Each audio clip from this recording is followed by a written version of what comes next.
You know, back when in the city of Providence they were moving rivers and building a convention center and the mall and all that other stuff, people in other parts of Providence were saying, hey, what about us? What about our neighborhoods? Well, we're going to talk now about an effort to put some of those neighborhoods in the spotlight. Mark Murphy's here. He's the editor of the Providence Business News.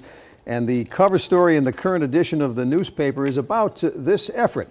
Aside from Federal Hill and maybe one or two other neighborhoods, these other areas didn't really get any publicity until pretty recently, or an attempt to give them publicity. Yeah, well, the focus was on downtown. The focus was on College Hill, maybe even the sort of jewelry district close to downtown. And this is an effort for tourism. This is the Providence Warwick Convention and Visitors Bureau. And they've put out a guide to 15 neighborhoods. They put it out in May. And the idea is to really introduce tourists to the unique characters of these different neighborhoods. The city has, according to this article, 25 distinct neighborhoods. And as you said, they're spotlighting on 15 of them with something special, I guess, in each one and somehow tying one neighborhood to another.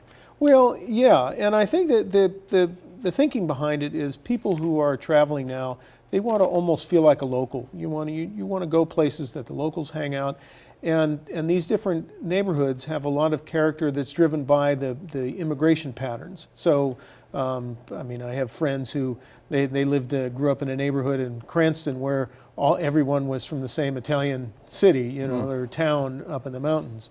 So you have that kind of density and that kind of cultural cohesion in a number of different places, and that then infuses the character of the neighborhood, and that's really what they're trying to get at here. You substitute West Warwick for Cranston, and you have my family 2 generations back, all on that same street.